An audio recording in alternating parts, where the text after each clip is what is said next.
career start, and he remains in the starting five. And for St. John's, they will change things up and go back to the way things were, with Osiah Sellers returning to the starting five. He came off the bench Wednesday in that really tough win over Marquette. Rick Pitino, and I think his message, generally speaking, is there's still a little bit of untapped potential with his group, but he was really happy with the way that they've been playing lately. They play so hard. You know, you can deal with mistakes when they're mistakes from aggression. And on the other side, obviously, Greg McDermott, I think it surprised a lot of people going to Gamble, winning that game. Even Coach McDermott himself, but he liked what he got from his team. They kept fighting, and they did something different. They didn't settle for threes. They got downhill. They're going to have to do that today. Underway at Madison Square Garden. John Gaffney, Tim Clardy, and Greg Evans, our officiating crew. And here's Bryce Hopkins coming off arguably his best game as a member of the Red Storm. Dylan Mitchell off the mark. Here's a rebound right off the hop for Ejiofor, and he goes back up and draws a foul. And that's what you worry about with Jason Green. He gives this team so much. He's an undersized big. He can play really all five positions, number 0 in blue there, but to have him with an early foul, it's not a start that you would want if you're Creighton. And if you're St. John's, this is what you expect from Zuby Ejiofor, dominating the glass early. That's what you expect from this team as well, getting to the foul line, which has just been such a big part of their story.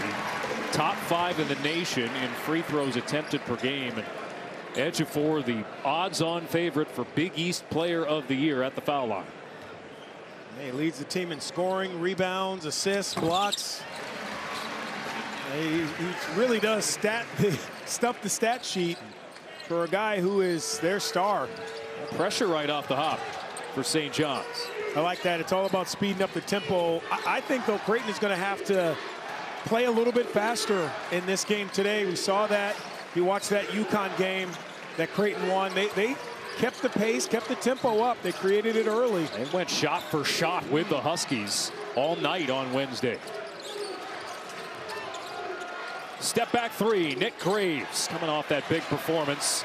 And they're one and done. The rebound for Ejiofor. And this is the concern right here. How do you get back in transition against a team that continues to just play downhill, make or miss? Creighton just had an outstanding day from the field against UConn. And they lock things down defensively, but this is an off-kilter start. Numbers for the Johnnies. Mitchell, dump-off pass. Sellers, the finish. Right back into the starting lineup, and it's a 6-0 start for St. John. And it's a St. John's team that averages 16 assists a game. They share it. They're not afraid to give that ball up. We've heard the cliche, give up a good one to get a great one. They're one of the best in the country at showing that. And they've been so good in transition lately. Graves guarded by Sellers. Graves pull up, tough shot. Rebound Hopkins. It's a good no call. Hopkins the drive, finishing through the contact. An 8-0 run to begin, and Greg McDermott has no choice. He burns an early timeout. St. John's off and running. This is what I call mindless basketball. And now, as you've heard me say that before, it's not that you're not bright. It's just you don't have to think about running any plays. You use your abilities, your talent to get downhill. You're creating offense from your defense. And this is where St. John's is at their best. They are a freight train when you allow them to get out in transition. And it's a luxury to have bigs who can get out. Look at this. Bryce Hopkins gets the defensive rebound, straight lines, and gets the layup. That just can't happen for Creighton. An 8-0 run with 4 different scores. You know, one of the areas of concern for St. John's is especially where they were in early January. This team looked like they might have been on the outside looking in.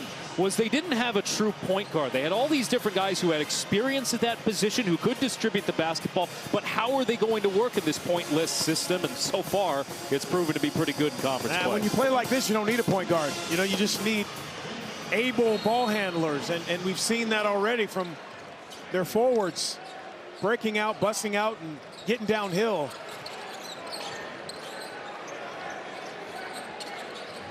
Last year, Big East Championship game was a tight one at the half, and then St. John's pulled away with 57 in the second half as Dix throws this away Second turnover for Creighton in the early going. That's premeditated because Josh Dix probably could have gone all the way to the rim. He had a wide open lane. Instead, he looked in that deep corner for Trout. Got to have some feel, and I know Dix he's not a point guard, but when you're a scorer, you have to stay aggressive, especially in this building against St. John's. Hopkins off the curl, the step back fadeaway short. Rebound for the Blue Jays. Zugic, 14 points. A breakout performance, his first career start on Wednesday. Downhill, it's Dix. And he pops and hits the fadeaway. And that's his game right there. He had it to play before. The good thing about veterans is they can clean up their mistakes quicker than young guys. Hopkins counted on a foul. Bryce Hopkins, the last 5 games, has reached another level, the level they thought he would reach here at St. John's. I mean, over the 12-game win streak, he's averaging 15, 7 rebounds. He's above his averages, and you know, a lot of things have to be in working order when you win 12 in a row. It's not just 1 or 2 players. It's across the board, and they've all been playing at a higher level these last 12 wins. Now, he said a lot about it. Obviously, everybody saw the Providence game and how he felt the team had his back in that moment. And he said afterwards he wanted to return the favor. Boy, did he ever against Marquette on Wednesday. I mean, the best revenge is winning. It's success. We know that. So instead of cheap shotting someone, you know what? It stings more when you win. 23 points against Marquette for Bryce Hopkins. 6 to shoot here. Jason Green wearing that shoulder brace on his left arm. Goes up with a hook shot, side of the rim. Mitchell looking to keep the tempo going. Ejiofor fouled. And a lot of early fouls here for the Blue Jays. That's their their third. And at some point, we've seen it now 3 times where a forward, whether it's Mitchell, Hopkins, gets the defensive rebound and they just go. And I'm not saying that someone from Creighton needs to stop them when they get the ball, but they have to be at half court waiting for them. They have to slow that ball down. There has to be some type of resistance before they get below the foul line. How about you? This is maybe the fastest pace I've seen St. John's play at in a little while. And they're capable of, they show glimpses of it, but from the get-go, they have been in full sprint. Now this is what St. John's has done. At least most of the games that we've seen them play this year is they come out hungrier than the opponent. They don't wait to kind of feel their way through the first 5 minutes or before the first time out. They actually go and create the momentum and create the tempo. They also create a physicality that tells not only their opponents but the officials, this is how we're going to play. So officiate it the correct way, and look, if you're the opponent, you better play the right way or we're going to take off on you. And that's what they've done already today. It was a blowout win in the first meeting, 90-73 over Creighton. There's Ejiofor diving for a loose ball. They'll jump it up, possession arrow to Creighton. Now Rick Pitino over there standing over his star clapping. You love to see, you know, those old school coaches not just praising with their words, but also with their hands, and just I love seeing that from coaches with their players. He was even giving Zuby some tips on foul shooting in the last game. If you saw that. Yeah. It was wild. Zugic, the lob, tough catch for Kerem Konan, and it's another turnover for Creighton. Sellers swatted, and Hudson Greer will knock this out of bounds. You know what you're finding with Creighton at times is they're putting guys in situations that aren't really comfortable being in those. If you talk about pick and rolls, drop coverage defensively, how do you get a big to guard a small? That was good help by Konan to come back and get back into the play, save a basket. Greg McDermott knew coming into this season that Ryan Kalkbrenner did so much for them, hard to replace in every facet. Ejiofor is off the mark. Creighton just 1 for 4 from the field with 3 turnovers. So I think you have to attack if you're Graves and you get 2 feet in the paint. You got to continue to maybe shoot a little fall away, get that paint continue to get that nose towards the rim. It's twice now Dix has gotten downhill after passing up that first one and turning it over. Kick to the wings, Sannon. Joe Sannon, the sophomore. Meanwhile, Creighton quickly up court, and Harper corrals the outlet pass. I don't know if people at home who did not see Blake Harper play the last game against UConn, he only played the last 8 minutes or so of that game and had 12 points. Yeah, perfect from the field late in that game. So to see him out here early, it's a good sign for Creighton. There's Harper again pulling down the board. The transfer from Howard. Bit of a late bloomer in his development. Well, he's coming into his own. Spot up three off the front of the rim. I don't mind that. Got up and down a few times. Wasn't his first shot. And he is talented, Harper. MEAC Player of the Year. A forearm shiver from Hopkins. Tap back out. Second chance for Sellers. And they'll reset. And that's a moving screen, it looks like, against Dylan Mitchell. St. John's, that early 8-0 run. Now, they've found different ways this season, including from Joe Sannon, 16-6 in the early going.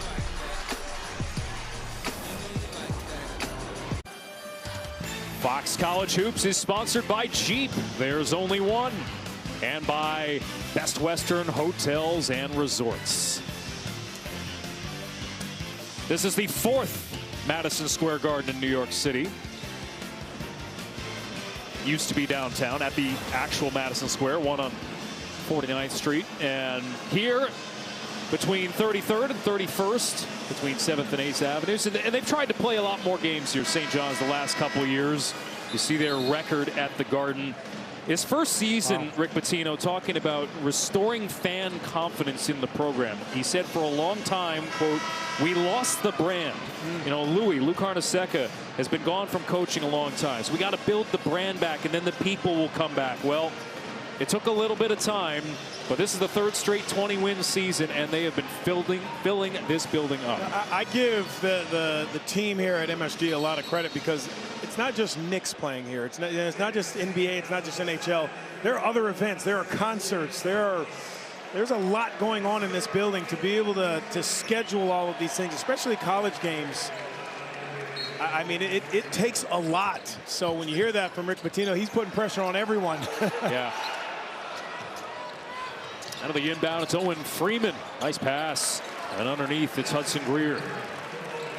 St. John's has won 19 of their last 21 conference games here at MSG. And it's a packed house on what they're calling Johnny's Day. Trying to get alumni out here. There's Bryce Hopkins off the jump. Already with 7.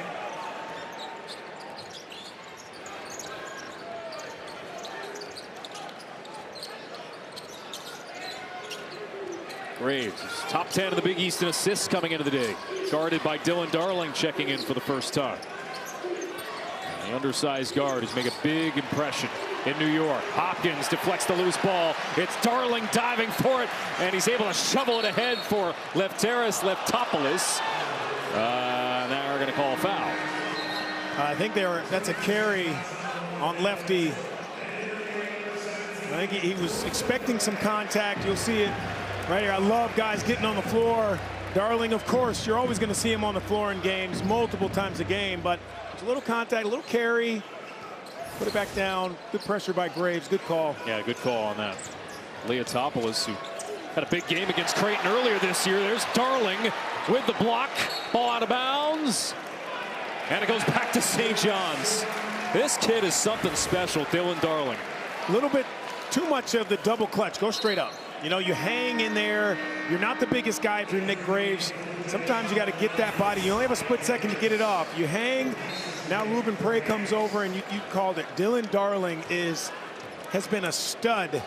Did you see his numbers there the last 3 games? But he is their inspiration.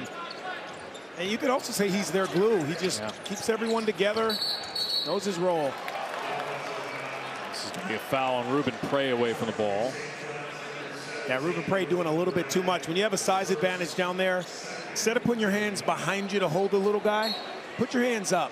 And you have to have trust in your guard to throw it to a place that only you can catch it when you have a smaller guy behind you.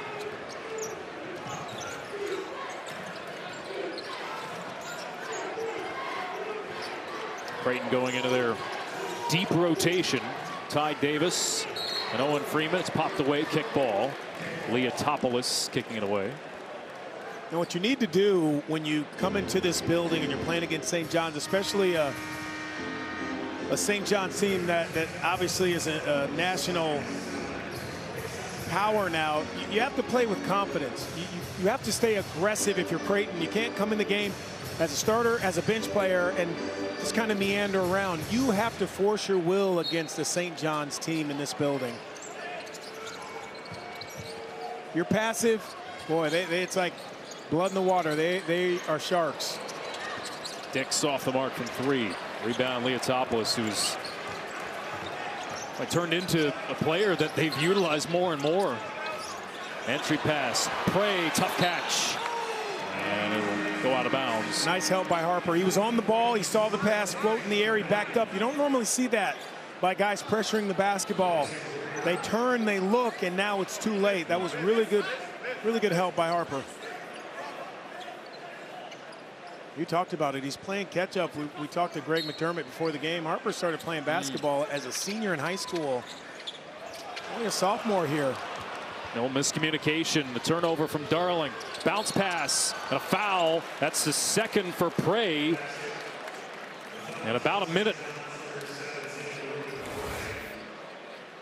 We've seen a couple times now. Now, obviously, this is a turnover, but Creighton getting out in transition, beating them long. Bigs cannot, if you're St. John's, Ruben Prey is too athletic to be beaten down the floor. And I know he was down low, buried in that paint. You got to run your tail off to get back. You should not be getting beat down the floor. But Owen Freeman, as good as he was last year, he is a shell of himself. His body has not been right all season. Really hasn't been right since last February. Yeah. He's been battling a lot. They had a season-ending finger injury last January and then meniscus surgery over the summer.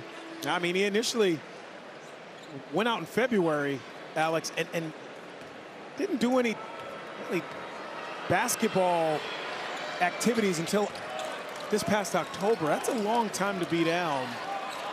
And now you change schools, new scenery, great, but your body's still not right.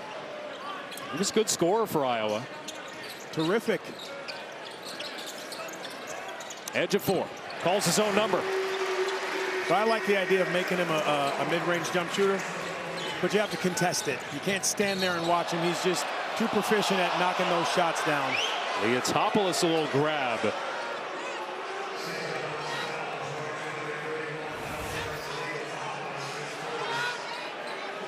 Yeah, I think that's a foul. You know, you're you got your back to him and you reach your arm in.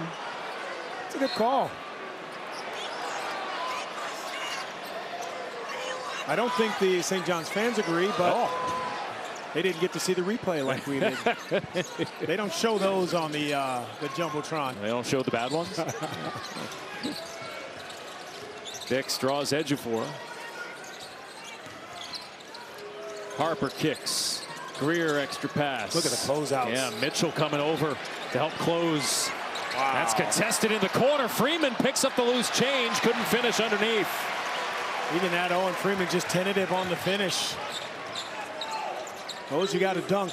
Yeah, he might have been expecting contact or something. Leotopoulos off the curl, off the mark from 3.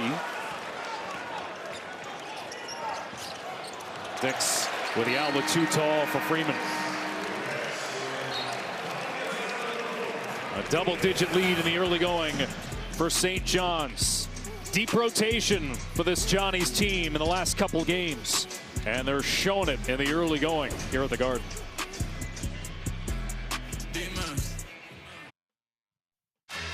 New York, New York. This seems like it's a grinded out wrestling match. Look at him play, folks. It's all on the line.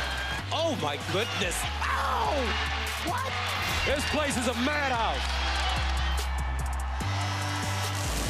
Last year's Big East Championship game between Creighton and St. John's. We take a look at By the Numbers, sponsored by Vivid Seats, home of the lowest price guaranteed. Download the app today. And you see last season's records. This is a down year for Creighton. I think we expected a bit of that coming in, but disappointing in a number of ways. And yet, you come off an upset win over UConn. You're feeling pretty good. How can you follow that up? Well, right now, Creighton needs to unplug it and then plug it back in. That usually fixes everything. So blow on the cartridge a little? Yeah. But communication has to be better at this end, but also a sense of urgency. Sometimes good teams play their opponent's record, and sometimes the teams with a bad record play their own record. You got to believe you're better than you're playing right now if you're Creighton, and they're right now getting dominated in the paint. That's 12 of the 22 points for St. John's in the painted area. Ejiofor already with 8 points and 3 rebounds. Going to be a foul here on the Johnnies. Sellers is tagged with it. Josh Dix, you mentioned him in the early going. He had a season high 21 against UConn. He was great in the second half of that game. 13 points, a perfect 3 for 3 from deep, and obviously he's had a challenging season to say the least. Has been well documented. His mom, Kelly, passed away earlier this month. Years-long battle with cancer, and boy, it's been tough on the entire team at times. I think they're all going through grief collectively. Yeah, I had a long talk with him before the game. Gave him a big hug. I don't know him from Adam, but just kind of told him that everyone is thinking about him, and this is, this 2 hours can be some therapy for you. Yep. Beautiful. Harper's tough. I mean, he really is. He's raw. We talked about he's only been playing organized basketball for a couple of seasons, and look, he played at Hampton last year. Was a big-time scorer, great player, but now you come to a bigger conference, a bigger program that has higher expectations than anything you've ever experienced before. So the entire year has been a learning process for Harper. There's Harper again being called for a foul. Yeah, one thing he does know how to do is score the ball. I love the clear out, sees the fake help there from Darling, and he continues to go at Sellers, who's a little bit smaller. I think a steady diet of that. Jason Green as well, when they have smaller players on them, just to see how St. John's plays that, where the double may come or where the help or the stunt, as we call it, it's a fake and get back to yours, may come from. Darling initiated the contact with Green, then threw it away.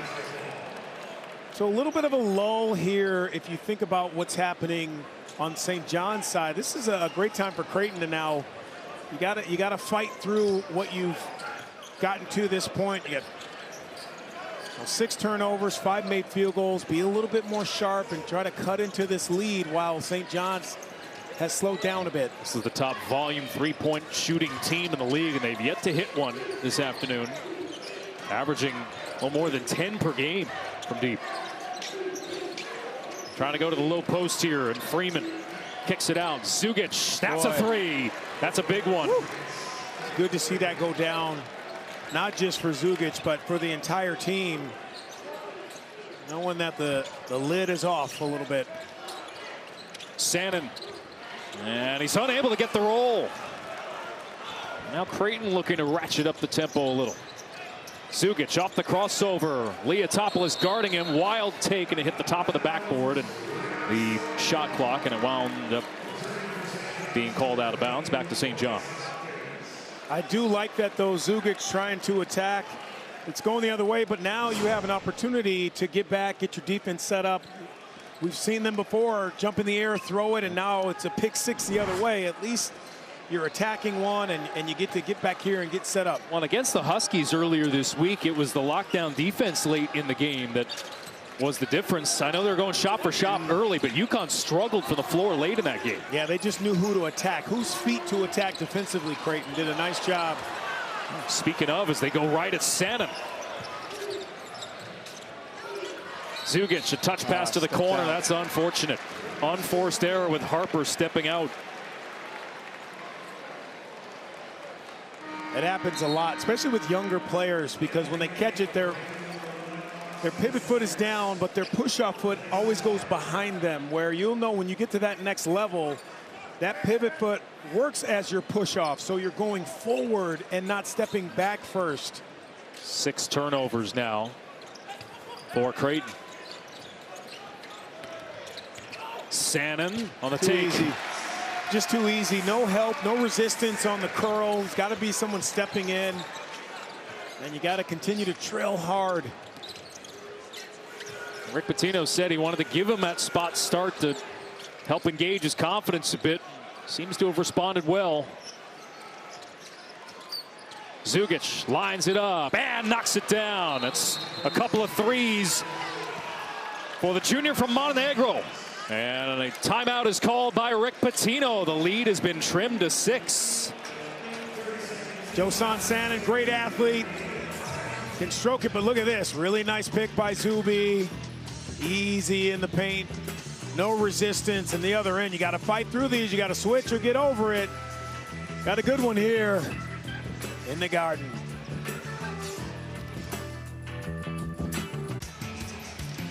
Big East basketball is sponsored by Jeep. There's only one. Alex Faust, Donnie Marshall here with you. Madison Square Garden, 8.5 to go. First half. And a 6-point lead for St. John's. Let's go inside the Red Storm huddle. Let's run quick. Run quick. Okay? And no more mistakes. Mental mistakes kill you. It's all about scouting. Make sure you understand what to do every single play. Yeah, it's interesting. They started the game with temerity. It was an 8-0 run. Now they've slowed down a little bit. Creighton started 4 for 13 and made 3 of their last 4. So starting to get a little bit of confidence on their side, but also St. John's, like you heard in the huddle there, some mental breakdowns. Now, usually those mental breakdowns happen when there's not great communication. You know, if you're talking, constantly talking, guys know where they're supposed to be. When you don't know if you're supposed to switch out, stay with yours. They got to just clean that up a little bit on defense compared to the last 3 or 4 minutes of St. John's. Zone here for Creighton showing, and they cause a turnover. It's going to be a foul on Ejiofor here as he falls over top of Green. It's just a tough angle. You know, you have someone, Alex, on the wing. Zuby's so big, his chest is facing the sideline. So you know what? Let's throw it to the wing, and now we can enter it that way. When you try to swing around, and I know what the call was out of the timeout there, get it to Zuby, but it's got to be more efficient with your passing, especially when you have a guy who can really get it done down there. There's Darling, who strips it from Graves. Ejiofor! A thunderous finish. That'll wake him up. Wow. Someone needs to just relay the message to Zuby that we need that hoop for the rest of the game. The Knicks need it later today. Exactly. The heck with this game. Graves draws the double. Freeman the escape valve. That's a smart play and a good play by Freeman to not settle for that little mid-range jumper. And that's really how they beat UConn. You know, they're spaced, they got downhill, and there's that guy, number 0. Again, he just kind of comes up with the big plays when they need it, whether it's, we saw the play before, diving on the floor, creating a turnover. Little jump shot there.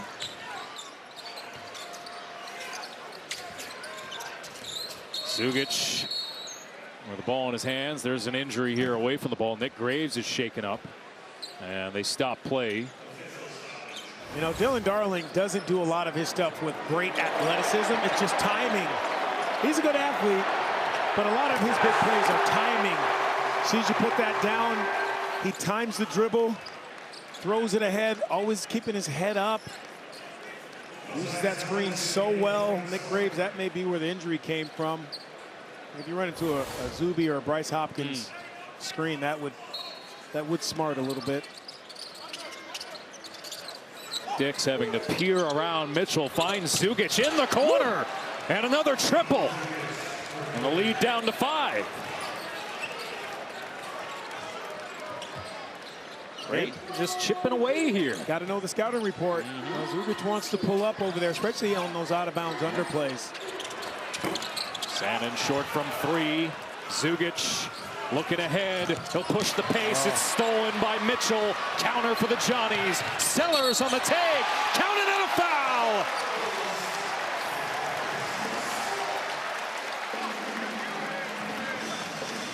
If you're Fedor Zugic, you have to understand, anytime a player gets in the air, they have the athleticism edge. I just want to give them the two and just take your medicine and let's get the ball in bounds and go the other way. But that's an easy call.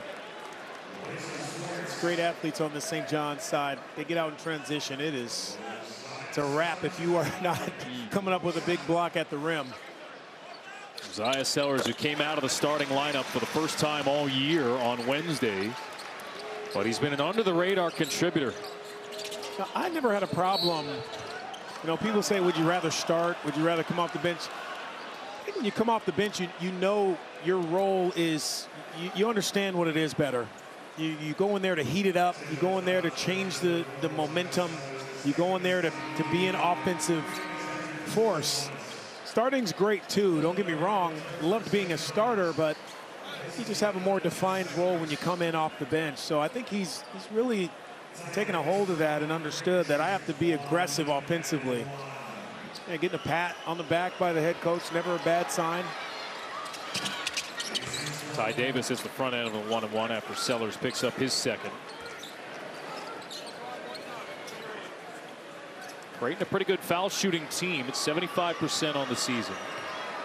They are dead last in the Big East in free throw attempts as Davis splits the pair. Now they got there 32 times against UConn. Yeah. Made 27 of them. That was a huge difference maker in that game. It's a season high by far, those 32 trips. The previous high was 25. Hopkins off the hezzy, and he hits the mid-range jumper. That is Hopkinsville. That elbow, you can just call that Hopkinsville. He gets there, it is pretty high percentage those are going down for Bryce. Zugic wants to take this game over. A wild shot, tie up Freeman, and it'll be a jump ball possession arrow to St. John's. Right here, that's his sweet spot.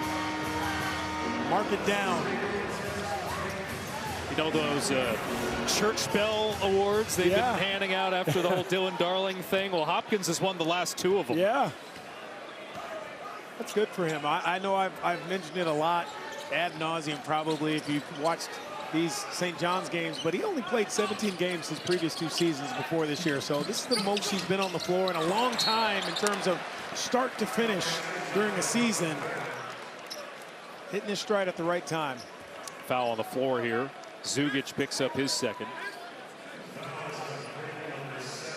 But Bryce Hopkins, just such a wonderful, wonderful young man. Well, we saw the cheap shot that he felt at Providence, returning to his old school. Even one of his former teammates at Providence grabbed him to make sure he was okay, along with how you mentioned earlier, his own teammates. Yeah. But just, it's sad to see that. But Bryce Hopkins is one of the kindest human beings you will ever meet, and just a phenomenal athlete. Creighton turn this one over once again. Greg McDermott not happy with that foul away from the ball.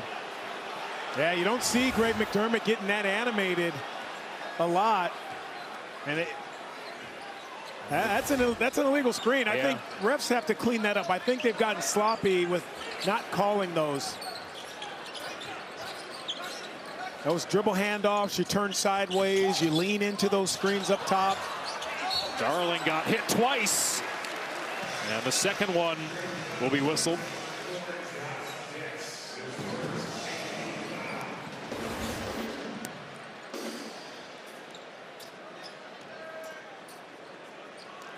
Well, good thing is they only called you for one of those 2 fouls you committed if you're Josh Dix. Right now, Darling at the stripe. You know, St. John's on this 12-game win streak. During the first game of this streak, he didn't play a single minute against Butler. Wasn't happy with his own play, and Rick Pitino obviously wasn't happy with how he had been playing leading up. It was very much a reserve. Didn't see a lot of action. Said after the game, Bettino to Darling, I just want you to play like a junkyard dog. And he has ever since, and he has been a big contributor. Meanwhile, it's Green on the deck, and you see that brace. Always a concern if he's hitting the deck with the shoulder injury he's been dealing with. Yeah, he doesn't need the other one now banged up.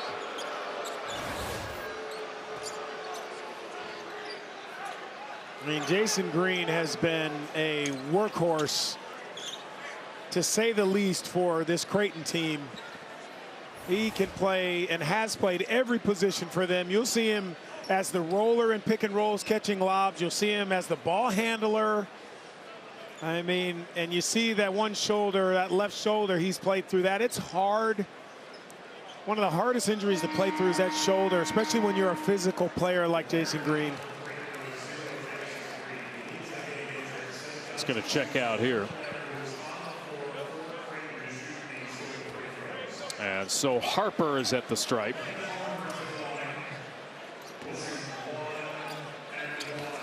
Ten-point lead for St. John's, carrying the third active winning streak in the nation. Miami's still unbeaten. Liberty has won 17 in a row.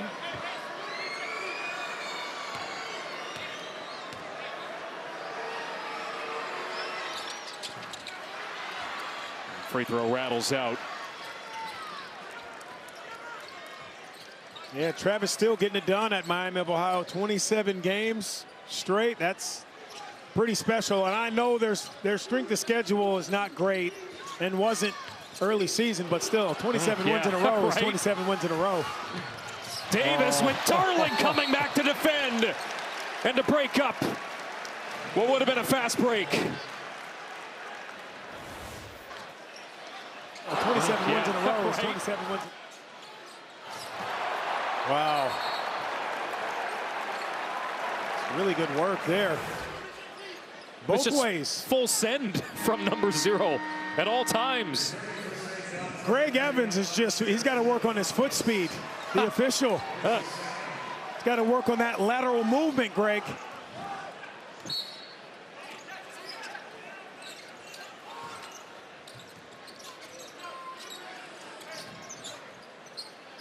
Under 5 minutes to play in the half.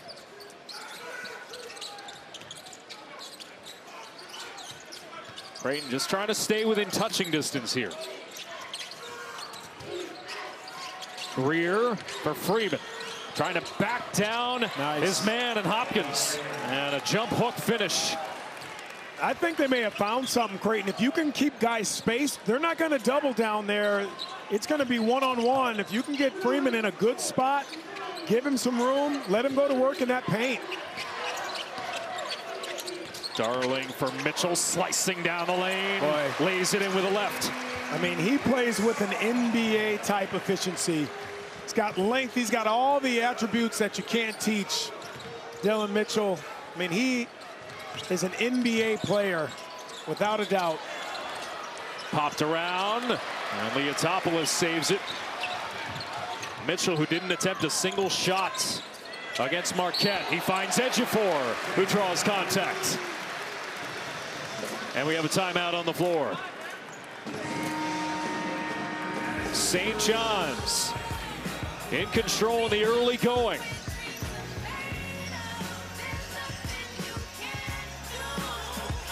Yeah.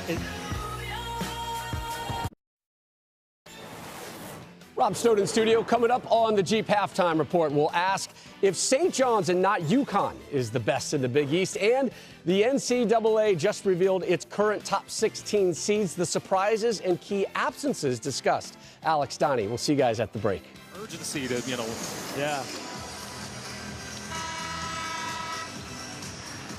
36-27, St. John's over Creighton. Alex Faust, Donnie Marshall here with you. Look at the tournament resume here for St. John's. We've got a big day. We just heard about it coming up here on Fox.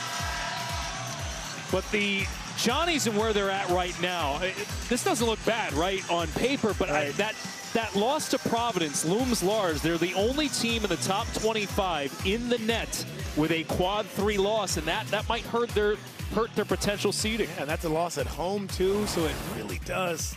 It hurts you. The problem is, and I have to say this first as a disclaimer, I grew up in this league. I played in this league. But it's a down year for the Big East. It just is. 3 teams is probably what you're thinking they'll get in. Outside chance 4. So the strength of schedule is not great. And I don't know if there's a lot of wiggle room, Alex, for them to get up to probably not a 2. 3 possibly if you win out. That's winning the regular season. That's winning the Big East tournament. But you're going to have to do a lot to move up 1 or 2 clicks. And where this comes into play, you're talking about a 5 seed. You're talking about... Ooh, you don't want that. No, because you're talking about some good at-large teams. Or a mid-major that wins their conference and is pretty good. Hey, that's danger zone in the tournament. 6 to shoot here for Josh Dix. And a 10-point lead. Dix the fadeaway short. Rebound for Mitchell. I love Josh as a shooter, but the one-on-one stuff, it's not in his game to be able to have to do that. And you need Graves back on the floor to get him open.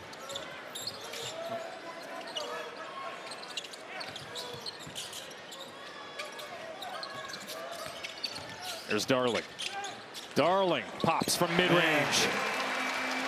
You know, he's found a nice balance, too, of when to be a passer, when to get guys to their spots, and when to look for his own offense.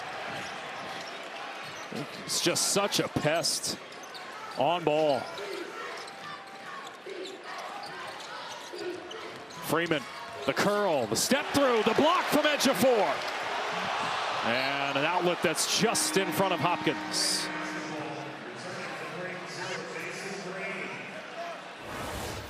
Yeah, last year, Owen Freeman probably trying to dunk this. I mean, he's below the rim going to lay that up. It's just, you feel for him. He's going to have to use his body a little bit more. But you think about it, this Creighton team beat UConn this week, 8 turnovers. They have 9 turnovers in this first half, and taking care of the ball is all the difference when you're on the road. Schwartz spins, fades, front rim.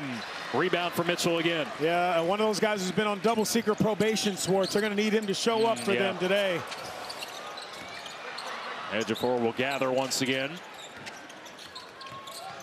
Darling is trying to draw some contact and does the job. You know, Austin Schwartz has hit a couple of clutch shots for them this year. He went off for 33 against Georgetown in mid-January. He can score in bunches if he gets going. It's Darling at the stripe here. And you wonder where he gets some of that toughness from. His dad, James, a former NFL linebacker. And he had a background at Idaho State of being a true point guard and has been able to adapt his role quite well here in the Big Apple. He had a couple good games. Villanova had 12, 15 against DePaul, but other than that, he's been in witness protection.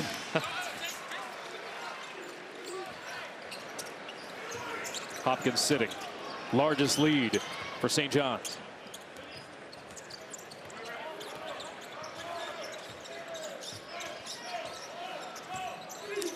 Graves to bring it up.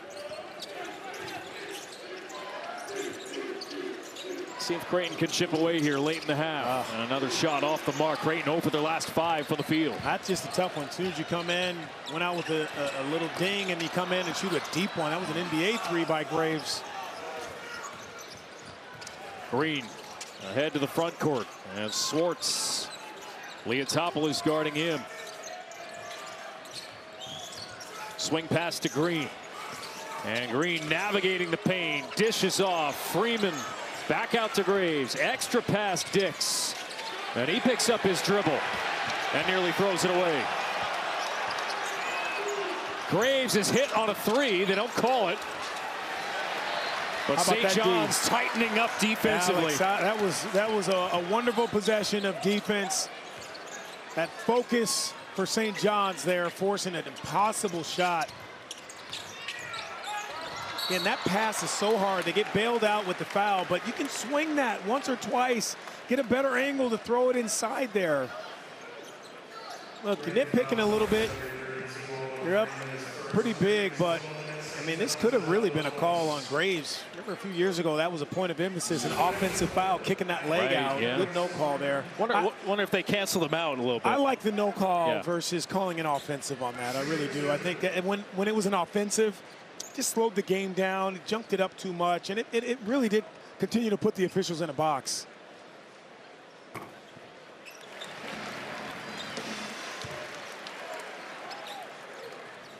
Ejiofor at the stripe. We'll talk about Ejiofor and his candidacy for Player of the Year. You look at a game like what he had on Wednesday against Marquette. 1 point, 0 rebounds in the first half, and yet still gutted it out, finished in double figures, finished with 6 boards, 3 blocks, 2 assists, and a steal. I mean, he's in the top 8 of 5 different statistical categories in the Big East. And that's at a position that you're only as good as your teammates allow you to be. He's not a ball handler. Sometimes he's at the mercy of his guards getting him that basketball. 15th in the country in free throw attempts, 8 a game. I mean, he really is stuffing the stats all season long. 7 to shoot for Green as he works his way towards the paint, and he draws a foul. Darling will pick it up. And that will send Green to the line. 1-1 here.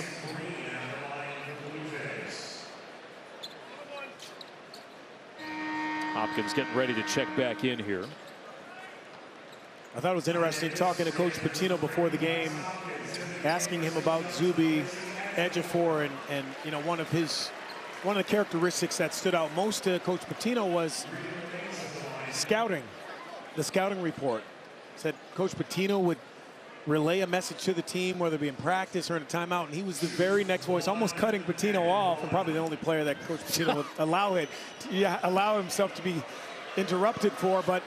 And he would mention the scouting report, where you got to be. He just reiterate. Look, I know coaches think, hey, they have the last say, but it's nice to have your star player to have your back, especially when he's a leader. Shot clock turned off here. St. John's up by 15. Darling off the mark from 3, but they will close the half on an 8-0 run. And most importantly, locking things down defensively as Creighton finishes 21 of 26 games in double figures, 7 of those at 20 or more points. I think he's headed that way for his 8th. And he was named this week a semifinalist for the Naismith National Player of the Year as well. He'll get some consideration for sure. And the first St. John's player ever to be picked the preseason Big East Player of the Year, which was astounding to me. I played against some not good but great St. John's players. I could not believe that when I read that. So underway in the second half. Creighton going to need a rally here. Oh, good cut. Beautiful pass to find Dix. And a great cut, to your point on it. Yeah. Heads up play. They need Graves right now to get his guys. I always talk about it. Set the table, get guys where they're supposed to be, and be ready to score when you have to. Sellers short from 3. Mitchell, that's a tough physical rebound. Ejiofor locating Mitchell behind the back, and now Sellers leaves it short.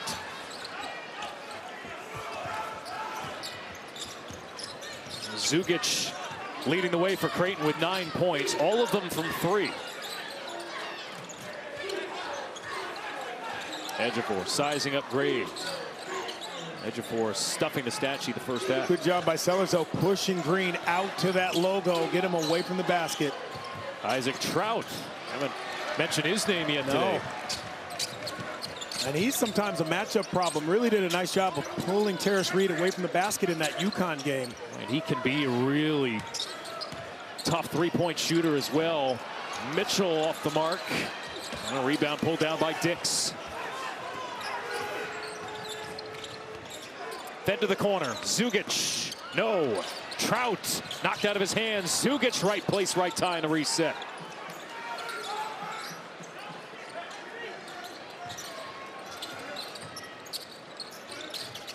Dix dealing with Hopkins. And now Now Trout with 5 to shoot. Dix has to go. Dix, step back three, contested, off the mark. Just not comfortable there, especially when you have that outstretched hand of Bryce Hopkins, who's so athletic. Good late challenge. Look out, Mitchell left alone, misfires. And this is where you got to take advantage if you're Creighton. Get downhill, continue to keep them on their heels. But hello, Dylan Mitchell. He's everywhere. I mean, we talk about Dylan Darling and the job that he's done and on the floor all over the place. But what about Mitchell? Both ends, keeping the ball alive, chasing it back. Good setup there by Darling. Blocked by Mitchell. And Nick Graves has played with a grimace on his face the entire game, whether he's banged up. It is that time of year. We've seen that. We've seen it around the country. Guys getting hurt. Just one of those things you almost have to get a little lucky to be healthy this time of year. He had a season high 36 minutes against UConn on Wednesday, but he has yet to hit from the floor as Darling is knocked off his feet, but gets called for the foul, his second. Creighton three-point shooting has just not been there yet today. No, 35% on the year.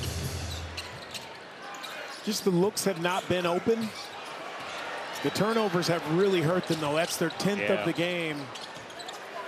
And only 11 field goals made. That's just not a good balance. Keep in mind they had 8 the entire game against UConn.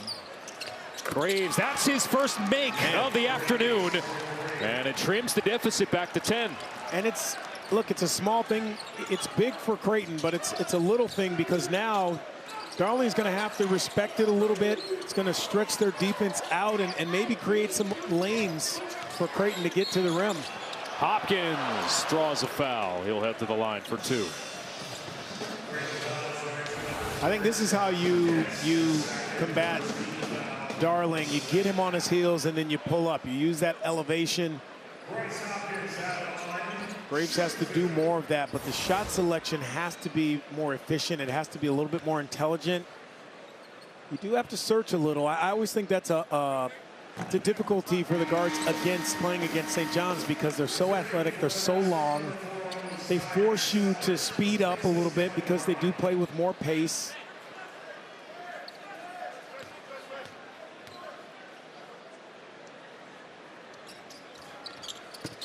Hopkins converts the 2 at the line. And that's 16 attempts from the line for St. John's and only 7 for Creighton.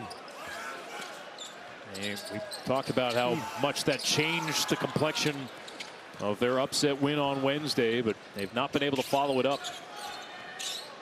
They just haven't been able to create the lanes to get downhill like they were against UConn. There's one as we say it. Oh, gosh. Green unable to finish.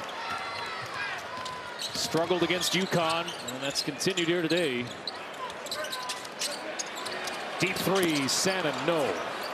St. John's missing quite a bit to begin the second half. They're 0 for 6 from the field. There's Green, is able to lay it in this time.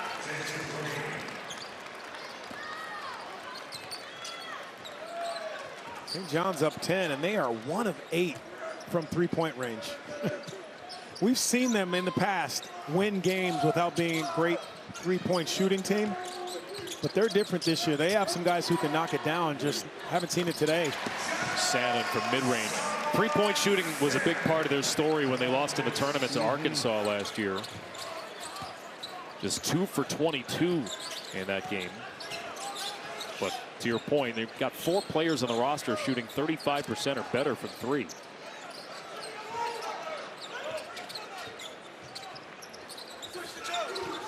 Creighton is trying to stay within touching distance. Dix lines it up from the corner, skips it off the rim. Mitchell's piling up the rebounds. That's his 9th. Mitchell going coast to coast to finish with the left. We've seen that 4 or 5 times, maybe a half a dozen times, where the forwards from St. John's grab that rebound, get out on the break, and just no one slows the ball down. Got to be more respectful of those forwards. A double clutch from Graves. Now the possession reset. Zugic, they create some space for him. Appealing for a foul, none given. The St. John's defense today just makes you want to hurry up and get rid of the ball. I mean, that's how Creighton's playing. They can't wait to get the ball out of their hand. I think it's due to the pressure. Yeah, it's a tough one down there for Green.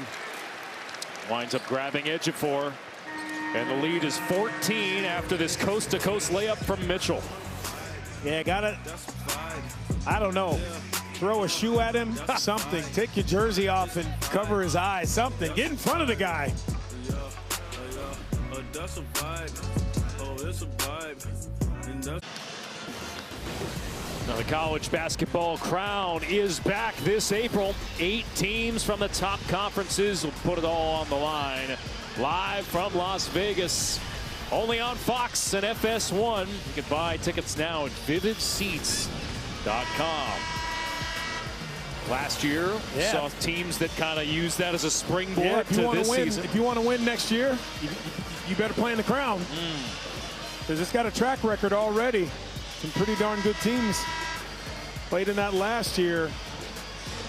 What a season Nebraska's put together. I mean, went a good half of the year before picking up their first loss. And it's rare that you see a guy like Fred Hoiberg have to go through the struggles that he did and stay in that position. It says a lot about their administration, the athletic director at Nebraska who has hung in there and believed in Fred Hoiberg. It's awesome to see. It doesn't happen.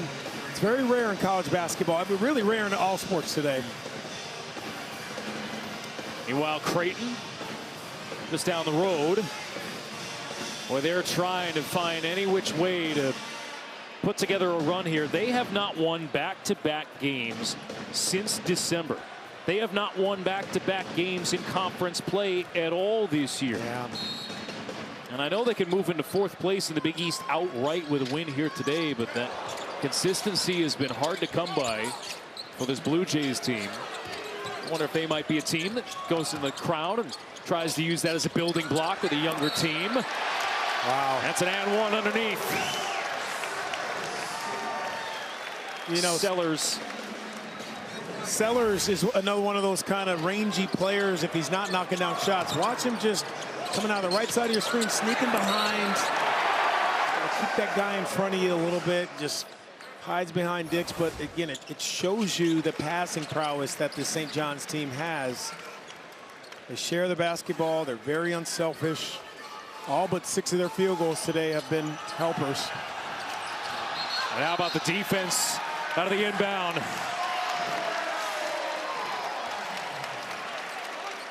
And you talked about it.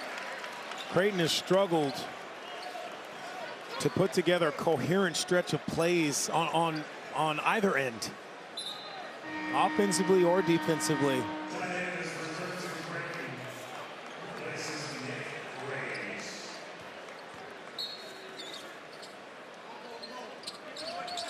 Well, the one demand from Rick Pitino, game in, game out, just be tough to play against defensively. And shown that here today. Forcing 11 turnovers from Creighton. They've had the Blue Jays number this year, that's for sure. Largest margins at the half both come against Creighton.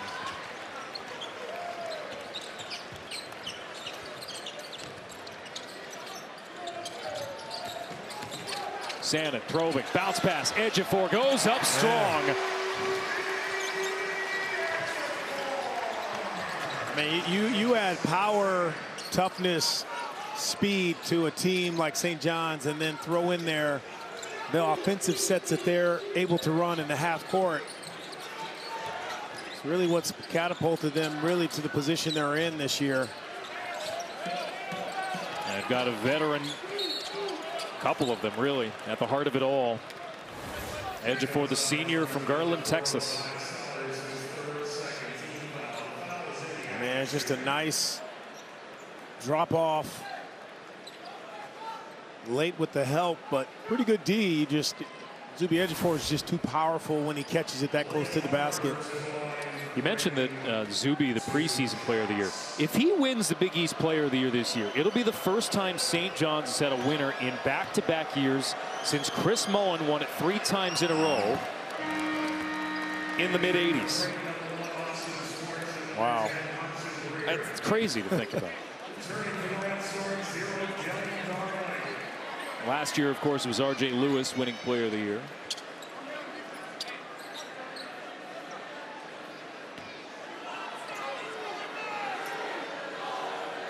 And if you're Creighton right now, don't worry about that scoreboard. You got to take those between the TV timeouts. Those 4-minute wars is what we call it. Try to win that 4-minute battle and chip away. And how you do that is, look, you put plays together, get a defensive stop, get a bucket at that end, and come down here and get another stop. Darling, line drive release. Hits the front of the rim. On-ball defense here from Hopkins. Try to get the switch. Harper driving against Mitchell. Goes off the glass. No. Tap back out. Numbers for the Johnnies. And a little out of control from Darling, but get the benefit of the foul. Hard collision between he and Ty Davis. Second foul for Davis. I got to give Josh Dix a lot of credit. You don't see a lot of players giving up their body like this. Most guys are flopping. They're turning sideways.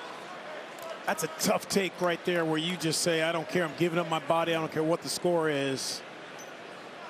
See, I know I wouldn't be a great ref because that would be a sympathy call for me. I'm like, you know what? They're down. This kid's giving up his body. You know, we're going the other way. Maybe it's not the right call, but I feel for him. We're going the other way. Offensive foul. Dylan Darling at the line, who's become quite the X factor, the smallest player on the floor for St. John's. I mean, you talk about toughness, you know, these dads who are football players. Darling, another one of those kids, comes from some tough roots.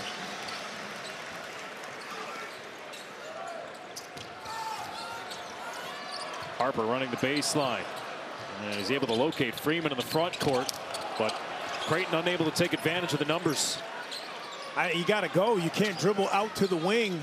That's Greer just not comfortable in that position. Maybe even throw it back down to your big fella. Swartz, haven't called his name. And you can get a sense for where Creighton is at in their development. A young team that has yet to gel. I mean, that play says it all right there. You got a 2-on-1, and then you dribble out to the corner. Darling downhill. He has some motor.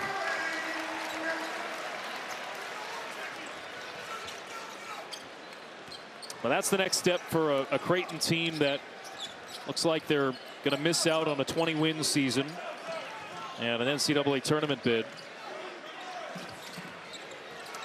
They've gone to the tournament 5 years in a row.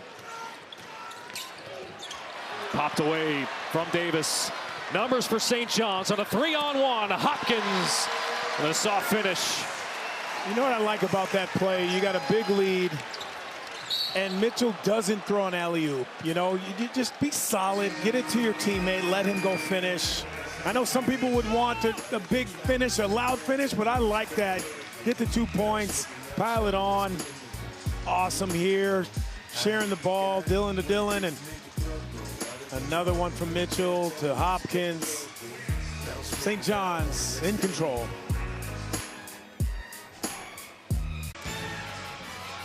Fox College Hoops is sponsored by Progressive. Progressive Insurance offers 24/7 protection when you bundle home, auto, and motorcycle. And by Kubota, your compact equipment provider. Look at the all-time wins list. Rick Pitino, third most, passing Roy Williams earlier this season. And you look at the turnaround since coming back to the Big East and guiding this program. Now 20 wins in each of his first 3 seasons at the helm. That only happened one time in the previous 8 years here at St. John's. Yeah, that is. Look, you knew when he took the job, he came in with a passion. He could already coach, but he came in with a passion, telling everyone, I didn't know if I would ever coach again when I left it. And when you bop around and you go to, you go overseas and then come back to a small school, you know you still have the passion and the love, and sometimes you got to get yourself recentered. Well, tell you what, Rick Pitino and this St. John's team are squarely in the middle. They know exactly who they are because of that man. And it's where they should be. You're in the Mecca. York is the city of gods, as they say, and they have shown that since he's been back, and especially this season, going for their 13th in a row. Darling fouled. Actually, no, they're just going to call this out of bounds. All ball from Swartz. I look around the stands, too, and I know today is a special occurrence because they're got this Johnny's Day initiative going around. Tons of red in the stands. We've seen a couple people wearing the Lou Carnesecca type sweaters, which is kind of fun to see. But they've so invigorated the fan base here, and winning does that, no doubt. But the way that they've gone about their business has really re-energized this proud fan base. You know what you get too from them? No entitlement. I mean, it just feels like New York in this building. You know, you walk outside. I always get to the city a little bit early. I got my coffee spot I like. Yeah. But you just want to, it gives you an invigoration walking around this city. You just feel a sense of just pride and urgency at the same time, you know, and that's how I think that's how Rick Pitino's team is built too. No entitlement, earning everything, don't expect anything, go out there and earn it. Just to put a period on that, because that was the big word coming out of the signature win they had over UConn earlier this year. This is Stores South no more. Come the Big East tournament, there's going to be a lot of red in this building. Rick Pitino did say, though, before that game, there's going to be 10,000 St. John's fans and 9,000 UConn fans. So even, I think, in those words, he wasn't quite sure how the balance was going to be. Yeah. Well, it is tipped clearly back to the Johnnies. No question.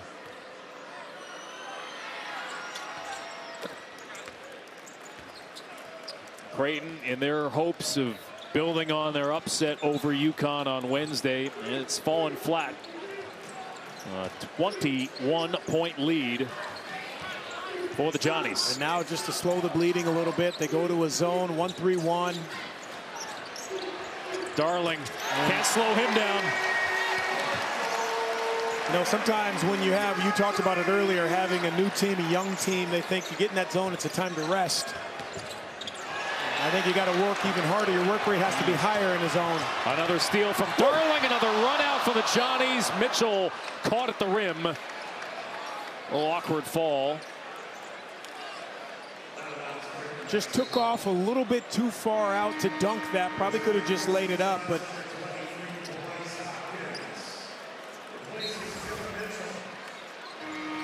even maybe overestimated his own length. We know he's a long, rangy player.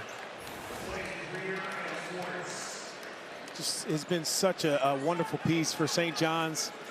Can do a little bit of everything.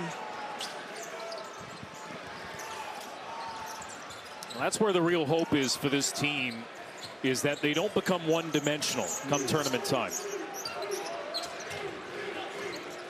Look, NCAA tournament, we know it all comes down to you got to make the deep ball. You just do. There aren't going to be a lot of games won by making 1 or 2 threes. You got to make multiple threes. You got to have guys who can knock it down and stretch out the defenses. Another turnover for Creighton. And obviously St. John's has that. They have plenty of guys who can make shots, who can create shots, find their own.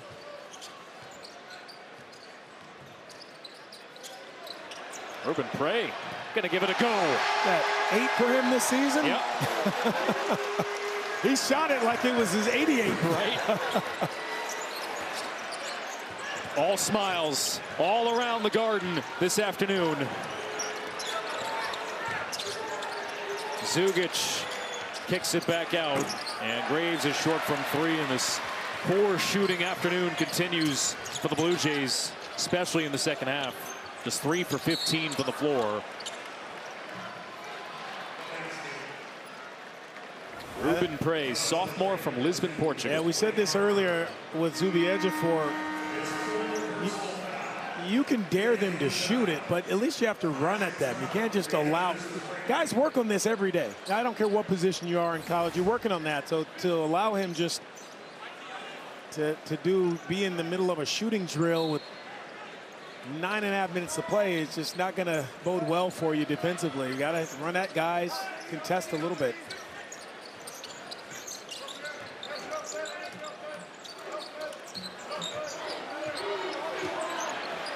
Prey, turn to the corner, jump hook, yeah. Everything's working. You talk about retention, you know, we don't talk enough about that with Ruben Prey hanging. Probably could have gone and found some money elsewhere. Great athlete. He's continued to evolve every season. He's another one of those retention guys that just has a lot of pride for his school. He's stayed here and shown it.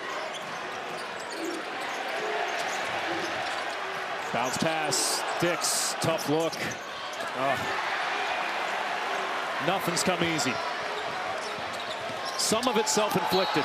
Darling out of control.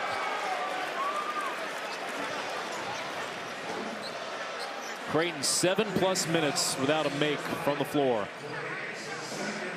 St. John's has run away with this.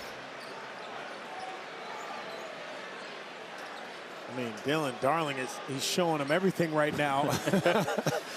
We know he's a junkyard dog. He comes up with steals and keeps balls alive and can make the extra one and knock down shots. Now he's in there like a whirling dervish in transition. St. John's on the verge of a 13th straight win, something they haven't done since 1985. They won a program record 14 straight. And if I'm not mistaken, that was to start the season. Yes. That year.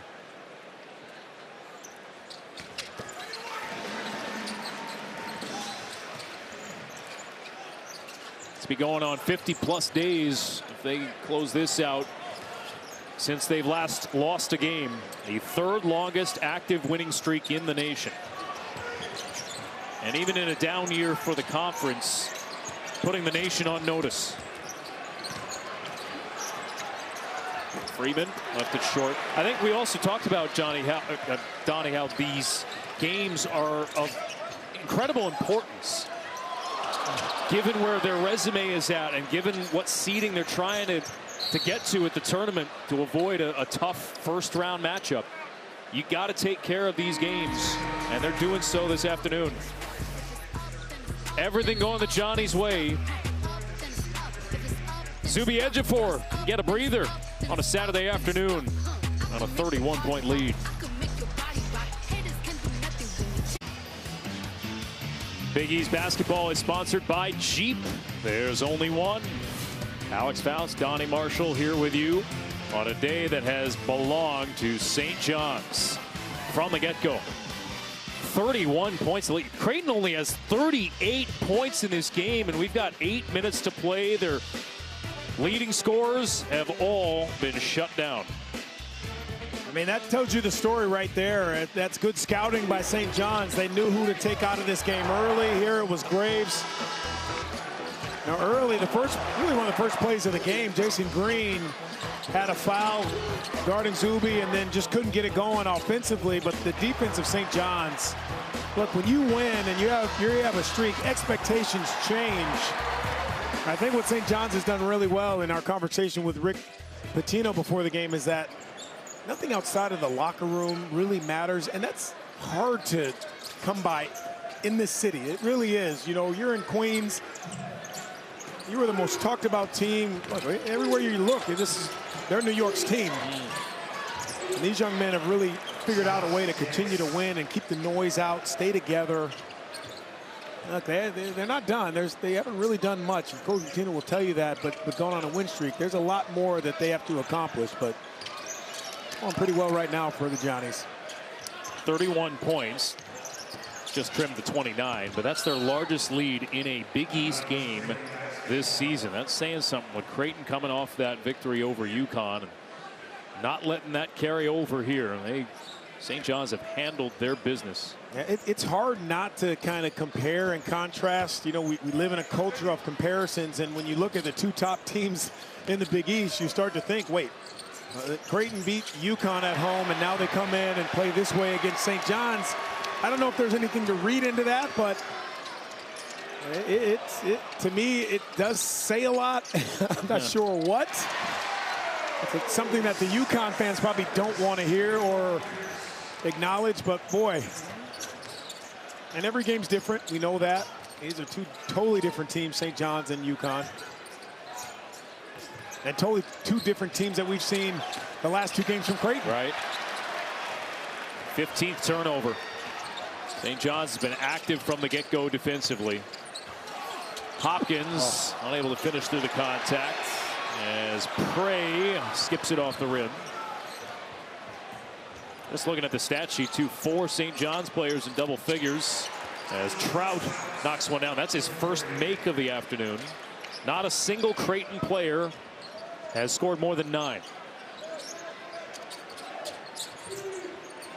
And if they're not making threes, finally they get to 5, Creighton. But Isaac Trout is pretty much a non-factor if they can't get open from behind the three-point line. And they've seen enough of this year. They've had some heart attack wins, but those cold spells that have just been devastating to their chances. That's part of the reason why Creighton has not won back-to-back games in conference play this year.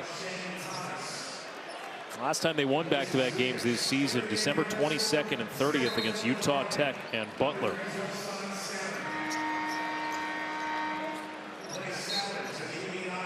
After a trip to the East Coast, they'll head back to Omaha for a couple of games at home.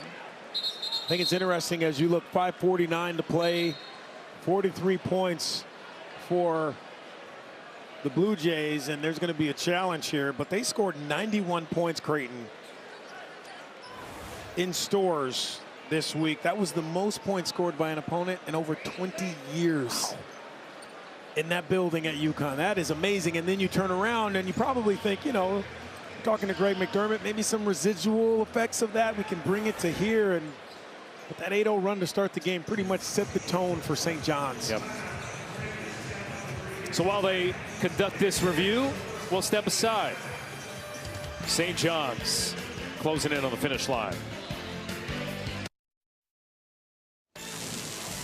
Coming up next, Christian Anderson and 13th ranked Texas Tech look to prove they still have Final Four flavor despite losing JT Toppin. Red Raiders host K-State in minutes, but for now, back to Alex and Donnie inside the Garden. Yeah, I think that's a big question. A lot of people around the country are asking about Texas Tech, a team that certainly had Final Four aspirations. We'll get to you guys in just a moment. A blowout here for St. John's, and look at their, well, I guess we'll call them a big three, with Dylan Darling inserting himself into that with 15 points. These three guys alone outscoring Creighton 45-43. Yeah, they were big today, but Dylan Darling continues to get better every game. I love his read and react. That's what basketball is about. Look, this play is for Bryce Hopkins. Top of your screen coming across. Takes too long, so Darling says, you know what, I'm going to rip this through and score myself. Great read, great job by Hopkins stopping and not gumming that up. And then the little fall away from mid-range. Continues to probe, find guys, defense shifts, ready to catch and shoot. Really turned into one of the bright spots, and initially was plugged in for Rick Pitino. If you talk to their coaching staff, to add some toughness, a little more rougher edge to what they do defensively, and it's turned into just a terrific, not only on-the-ball defender, but an offensive guard for them. Wonder if he's getting any royalties from the Church Bells t-shirts. Everything's based off of NIL. He's got to be, or he's got to fire his agent. Yeah. His dad was all over that, too. Yeah. That was kind of fun. Leotopoulos drawing a foul here. They have made this into an actual trophy. Well, you got to be careful and have all your vowels in the right place when you're talking about this. Big bells, yes, just to make sure you're clear on your vowel placement. Or you could just go back to the produce aisle for some onions. Onion, yeah, whatever. However you want to describe it.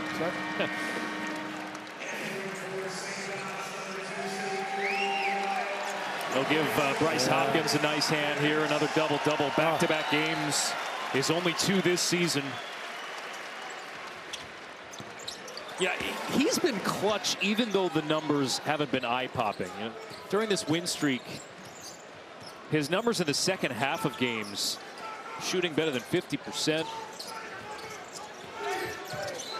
Yeah, found ways to just impact the game. Double figures in 11 of the last 13 games, though. I mean, he is really. Think about this. He's got 9 rebounds or more in each of his last 4 games. That's doing some work. I think that was the idea, right? When he transferred to St. John's, is he was going to be the guy. Because we saw glimpses of that at Providence from Hopkins. And then, of course, all the injury trouble you mentioned. Hasn't completed a full season since 2023. Torn ACL.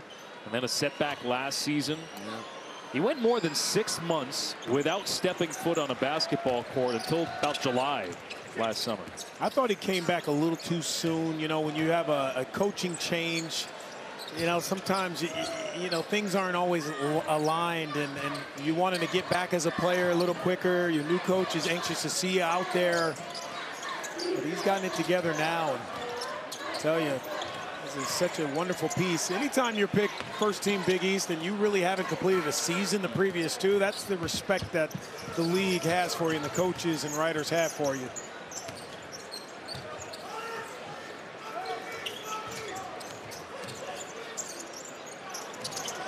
I think the question of this rate is this shot is deflected. Leotopoulos on the break leads it for Ibinayo. Getting a little bit more action off the bench in the last couple. Ibinayo, one of those guys who's been with Rick Pitino his entire career. Yeah.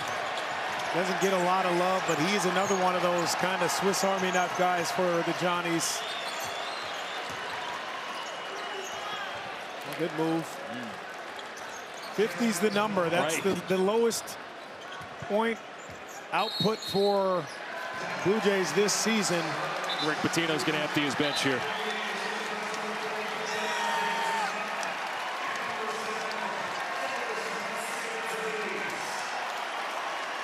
That 50 points was against Nebraska, another team you just, in-state rival you want to kind of show up for. Ajay Tamba and Fotis Konstantidis. Walk-ons off the bench. To close out what has been a rout. Darling adds to his total, now a season high. Wow.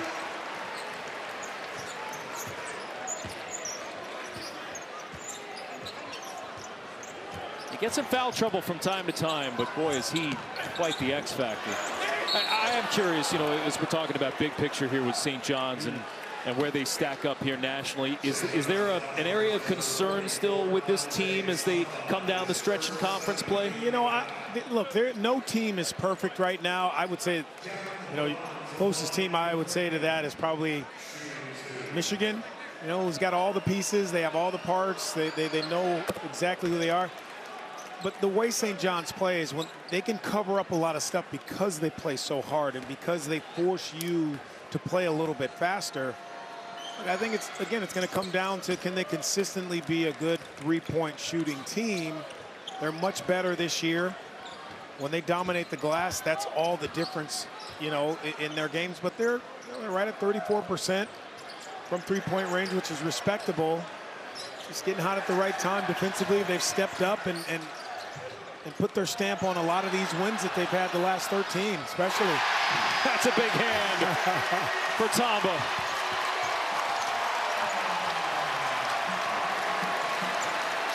I don't see a lot of holes in this St. John's team. I just don't. Now, obviously, you need you need to continue to be consistent, but they don't get bored.